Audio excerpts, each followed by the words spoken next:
আসসালামু আলাইকুম। আমার সকল প্রিয় আপু আর ভাইয়েরা কেমন আছে? আশা করি ভালো আছে। আজ আমি আপনাদের সাথে কিছু কথা শেয়ার করতে এলাম। আমাদের এই সমাজে অনেক নারী আছে যারা নিজের পায়ে দাঁড়াতে পারে না। পুরুষ থেকে নারী নিজের পায়ে দাঁড়ানো অনেক বেশি জরুরি। কারণ একজন পুরুষ যদি নিজের পায়ে দাঁড়াতেও না পারে তাহলে সে বাঁচতে পারে, কিন্তু একজন নারী যদি নিজের পায়ে না দাঁড়াতে পারে তাহলে তার বাঁচা মুশকিল হয়ে যায়। একজন পুরুষ সে যেখানে ইচ্ছে সেখানে থাকতে পারে, একজন নারী যেখানে ইচ্ছে সেখানে থাকতে পারে না। একজন পুরুষের থাকার জায়গা না থাকলেও সে গাছের তলায় শুয়ে রাত কাটাতে পারে, কিন্তু একজন মহিলা তা পারে না। একজন পুরুষ যা কিছু করে দুবেলা দুমুঠো খেতে পারে, কিন্তু একজন মহিলা যা কিছু করতে পারে না। তাই আপনারা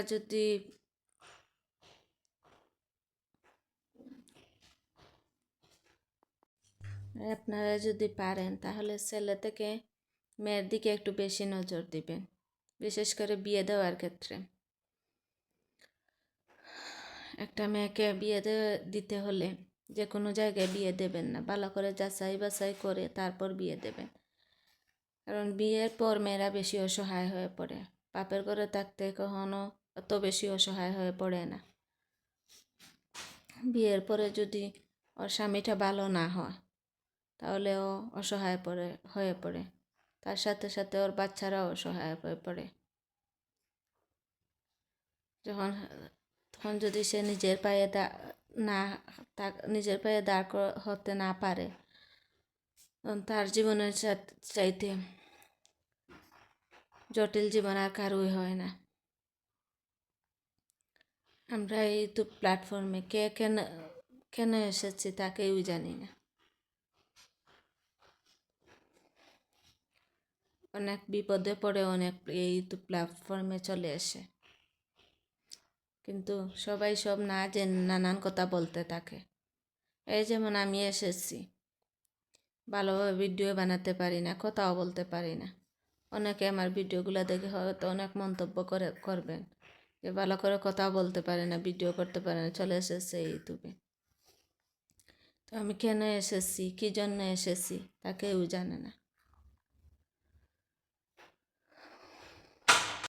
অনেক মানুষের মন্তব্য শুনতে হবে ওই জন্য এসেছি। ভিডিও বানাচ্ছি, যেভাবে পারি সেভাবেই বানাচ্ছি। তার বাদেও চেষ্টা করতেছি যে নিজের পায়ে একটু দাঁড় হতে পারি কি না, কিছু করতে পারি কি না। আমিও একজন অসহায়। আপনারা তাই না জেনে না বুঝে কারো প্রতি কোনো মন্তব্য না করে ভালো লাগলে ভিডিওগুলো দেখবেন, পারলে একটু শেয়ার করে দেবেন, কমেন্ট করে যাবেন, লাইক দেবেন, সাবস্ক্রাইব করে দেবেন। না ভালো লাগলে আর কি করা। আর যদি আপনারা ভালো লেগে থাকে আর ভিডিওগুলো দেখেন, সাবস্ক্রাইব করেন, লাইক কমেন্ট করেন, হয়তো আপনার অজান্তেই একজনের উপকার হয়ে গেল। যেমন ধরেন আমি নিজের পায়ে দাঁড়ানো নয়, আর সাংসারিক জীবনে অনেক জটিলতা আমার জীবনে, তাই এই ইউটিউবে আসা। চেষ্টা করতেছি যে ওখান থেকে কিছু করতে পারি কি না, কিছু করে আমার জীবনটা চালাতে পারি কি না। হয়তো বিশ্বাস করবেন না, আপনারা বলবেন কি হয়তো আমি শুধু এমনিই চলে এসেছি বা কিছু এমনি একটা চ্যানেল খুলে আপনাদের সহানুভূতি পাওয়ার চেষ্টা করতেছি, কিন্তু আল্লাহ জানেন আমি কেন এসেছি আর কেন আপনাদের সাথে এসব কথা শেয়ার করতেছি।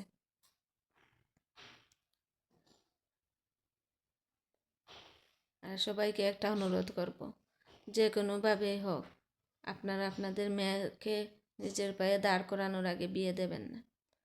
আর বিশেষ করে যারা যে পুরুষরা আগেও বিয়ে করেছে তাদের ঘরে কোনো সময় দেবেন না। যতই আপনি গরিব থাকেন, একজন গরিবের হাতেও তুলে দেবেন, কিন্তু একজন বিয়ে করা পুরুষের হাতে কখনো মেয়েকে তুলে দেবেন না। আর আপুদেরকে বলতেছি, যখন বিয়ের পরে দেখবেন যে আপনার জীবনের জটিলতা সেখানে কোনো সময় ঠিক হয়ে যাবে এই ভেবে দিন কাটানোর চেষ্টা করবেন না। যে পুরুষের ঘরে প্রথমে জটিলতা থাকে তার ঘরে কোনো সময় শান্তি থাকা যায় না। বছরের পর বছর গেলেও শান্তিতে থাকতে পারবেন না, কারণ যে অশান্তি দেবার সে সবসময় অশান্তি দেবে। মৃত্যুর আগ পর্যন্ত তার ঘরে আপনি শান্তিতে কাটাতে পারবেন না। আমি আমার জীবনের অভিজ্ঞতা থেকে আপনাদের এই কথাগুলো বলতেছি।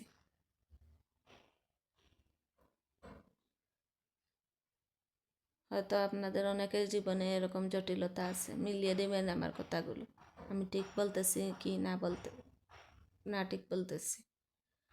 আমি ভালোভাবে কথাও বলতে পারি না, বিশেষ করে এই ইউটিউব প্ল্যাটফর্মে। তারপরও বলার চেষ্টা করতেছি। দেখি আল্লাহ কী করেন। আল্লাহ চাইলে সব করতে পারেন। হয়তো